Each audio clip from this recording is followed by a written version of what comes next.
तो देखिए यहाँ पर जो ओवरी का पूरा स्ट्रक्चरल पार्ट है कि ओवरी कहाँ पर होता है, इसका लोकेशन क्या है, इसका स्ट्रक्चर कैसा होता है। तो बेसिकली ओवरी एक ह्यूमन्स फीमेल्स में ओवरी एक तरह का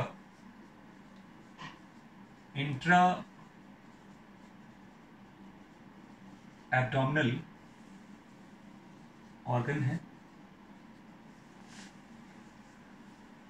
और ये लोकेटेड होता है नियर द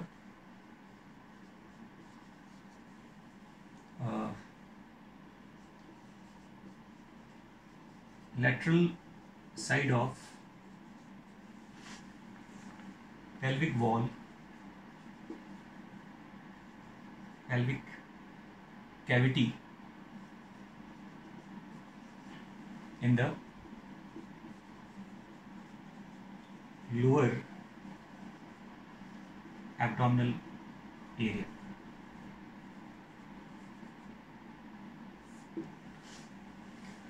और जैसे मैंने बताया था कि इसका लोकेशन जैसे पेयर में होता है, ये 1 पेयर है टोटल।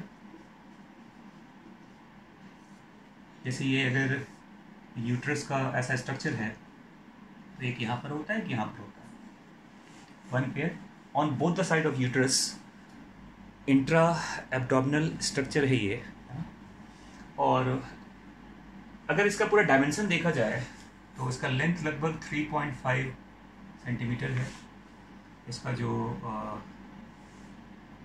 लेंथ इतना हो गया, लगभग 2 सेंटीमीटर ये वाइड है और 1 सेंटीमीटर इसका थिकनेस होता है। तो ये इसका डायमेंशन हो गया ओवरी का। ये एक बेसिकली कहते हैं ये आलमंड शेप्ड स्ट्रक्चर होता है,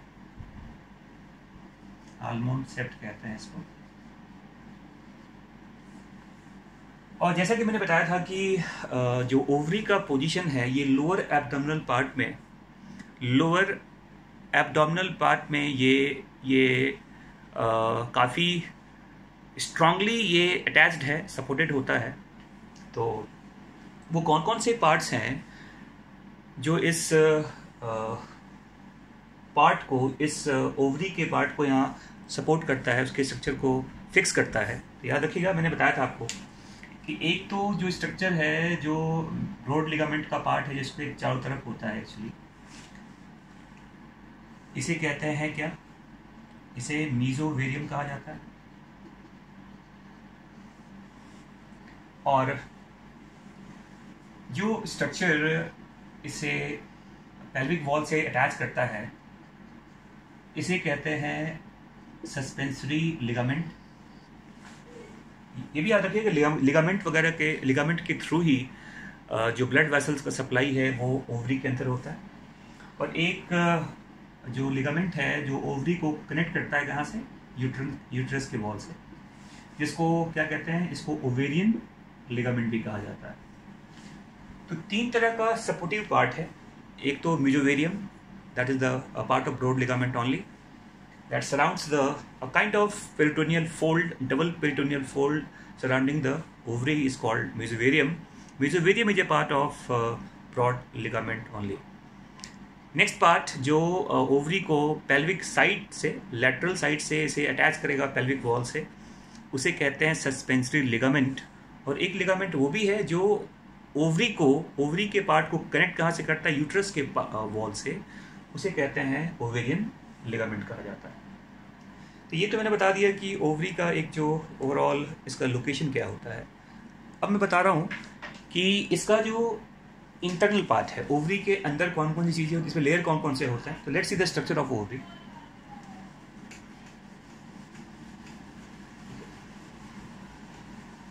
तो ये ऐसे याद रखिएगा कि जो ओवरी का ओवरऑल स्ट्रक्चर है वो देखो, जैसे मान लो ये मैंने ओवरी का स्ट्रक्चर बनाया इस तरह से, और जो ओवरऑल ओवरी का जो आउटर कवरिंग है, या ओवरी का जो अपना आउटर कवरिंग होता है, या the part of the membrane which is present in outside the ovary, इस स्ट्रक्चर को बेसिकली इसे कहा जाता है, देखो इसे कहते हैं जर्मिनल एपिथेलिया, या इसको विसरल एपिथेलिया कहते हैं। ये बना होता है सिंपल कुबॉइडल एपिथेलिया होता है एक्चुअली। मेजोवेरियम का पार्ट इसके बाहर है, वो तो ओवरी का ही वो अपना पार्ट तो है नहीं, ओवरी के ऊपर का कवरिंग होता है। ये ओवरी के अपने मेम्ब्रेन है, जिसे आप जर्मिनल एपिथेलिया कहते हैं, है ना। इसके अंदर देखो फिर एक जो एक फाइब्रस कनेक्टिव टिश्यू का ये जो पार्ट होता है, जो इसके इस एपिथेलिया के नीचे की तरफ होता है, ये टेस्टिस में भी होता है एक्चुअली।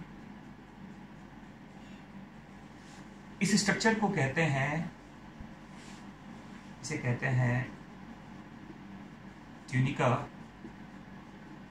एल्बुजिनिया कहते हैं। क्या कहते हैं इसको? ट्यूनिका एल्बुजिनिया कहा जाता है ना। और अब देखो वो सब कुछ जो पूरा जो ओवरी का जो इनर पार्ट है, जो इसके अंदर की तरफ आ रहा है, ये पूरा पार्ट एक्चुअली इसे कहते हैं स्ट्रोमा। तो inner tissues of the ovary is called stroma. हाँ, स्ट्रोमा को आप फर्दर दो पार्ट में ऐसे डिवाइड कर सकते हैं। देखिए वो कैसे, जैसे मान लो हमने ऐसा स्ट्रक्चर बनाया है,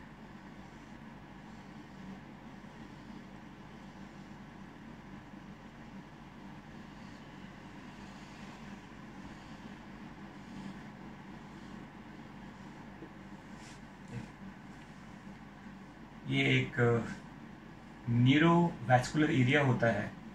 ये थोड़ा सा लूज कनेक्टिव टिश्यूज का ये पार्ट है एक्चुअली, है ना, जो अंदर की तरफ देख पा रहे हैं आप। तो ये जो एरिया है जो इनर साइड में है, इसे कहते हैं ओवेरियन मेडुला। और जो बाहर का ये पार्ट देख पा रहे हो आप, जो इसके बाहर है, ये ओवेरियन कॉर्टेक्स है। इनको मिलाकर बेसिकली कहते हैं ये स्ट्रोमा होता है।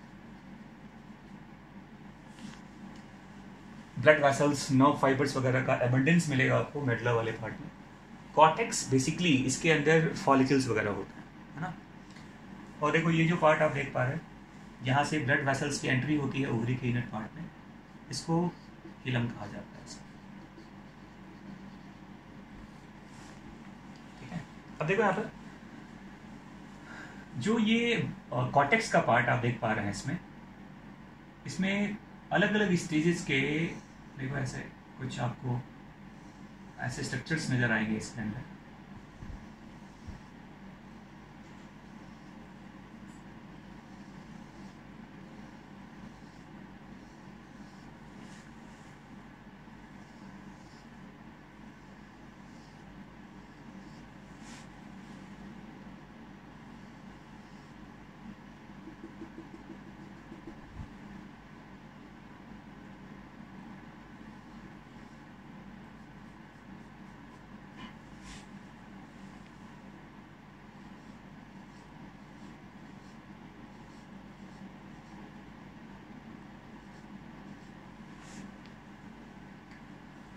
तो आप देखिए कॉर्टेक्स वाले पार्ट में ये थोड़ा सा डेंस होता है मेडुला के रिस्पेक्ट में। और कॉर्टेक्स वाले पार्ट में आप देख पा रहे हैं जो ये स्ट्रक्चर मैंने बनाया, ये डेवलपिंग फॉलिकल्स होते हैं एक्चुअली।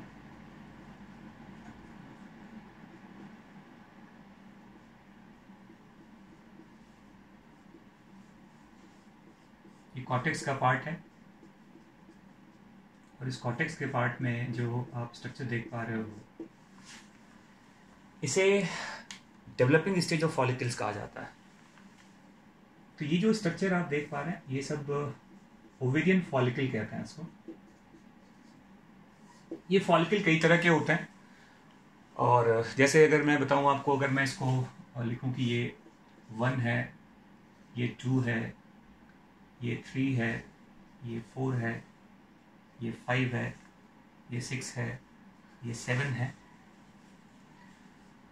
तो ये क्या है देखो, मैंने कहा कि ये अलग अलग स्टेज के फॉलिकल्स होते हैं। जैसे अगर नाम बताऊँ मैं आपको, जैसे एक नाम लिखा हमने, ये जो फर्स्ट देख पा रहे हैं आप, अगर हमने इसका नाम लिखा प्राइमोडियल फॉलिकल, रिमेंबर ये प्राइमोडियल फॉलिकल बर्थ के बाद मतलब बर्थ के बाद यही प्राइमोडियल फॉलिकल धीरे धीरे प्राइमरी फॉलिकल में कन्वर्ट होता है। तो बेसिकली ये प्राइमोडियल फॉलिकल्स जितने भी होते हैं ये बर्थ के पहले फॉर्म कर जाते हैं ओवरी के अंदर, फिर कोई नया फॉलिकल ओवरी में फॉर्म नहीं होता। तो ये प्राइमोडियल फॉलिकल है। फिर प्राइमरी फॉलिकल मिलेगा, और तो प्राइमरी फॉलिकल तो प्यूबर्टी के पहले भी दिखा जा सकता है, बट बाकी की जो स्ट्रक्चर है सेकेंडरी फॉलिकल, टर्सरी फॉलिकल, देखिए जैसे नंबर 3 जो देख पा रहे हैं आप यहाँ पर, अगर मैं बताऊं कि ये 3 जो है ये एक सेकेंडरी फॉलिकल है। नंबर 4 जो देख पा रहे हैं यहाँ पर आप, ये टर्सरी फॉलिकल है, इसे टर्सरी फॉलिकल कहते हैं। तो नंबर 5 है यहाँ पर,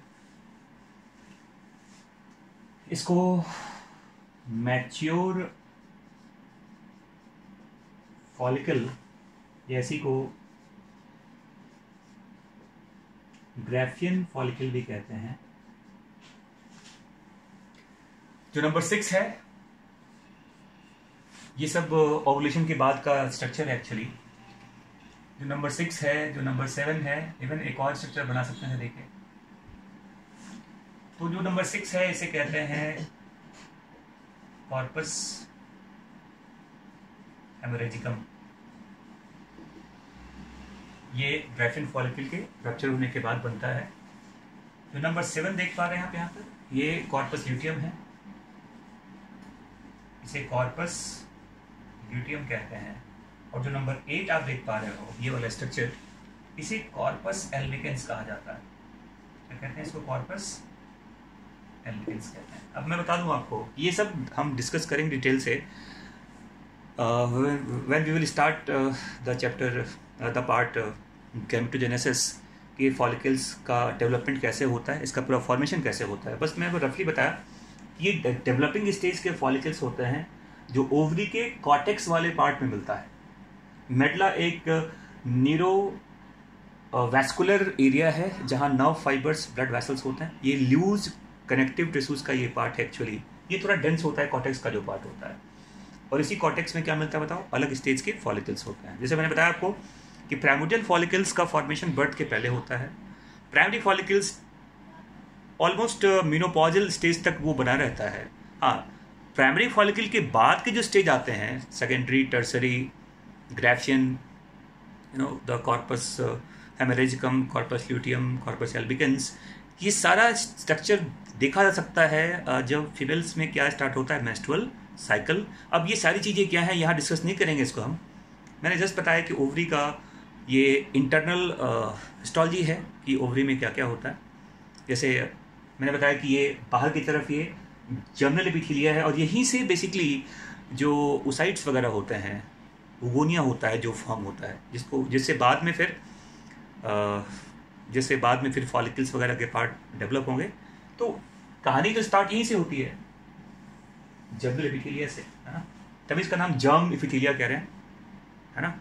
और ये होता है, ये एक तरह का सिंपल बॉयडल एपिथेलिया है। उसके नीचे ये पार्ट ट्यूनिका अल्विजुनिया का होता है जो टेस्टिस में भी होता है ना। तो that is all about the part of ovary. हमने क्या डिस्कस कर लिया ओवरी के बारे में। अब मैं बता रहा हूँ आपको कि ओवरी से जो आप जानते हैं कि जो सेकेंडरी साइड बन के बाहर आता है, वो सबसे पहले उसका कैसे एंट्री होता है फैलोपियन ट्यूब में, और फैलोपियन ट्यूब का स्ट्रक्चर कैसा होता है। तो now we will see the histology and structure of fallopian tube.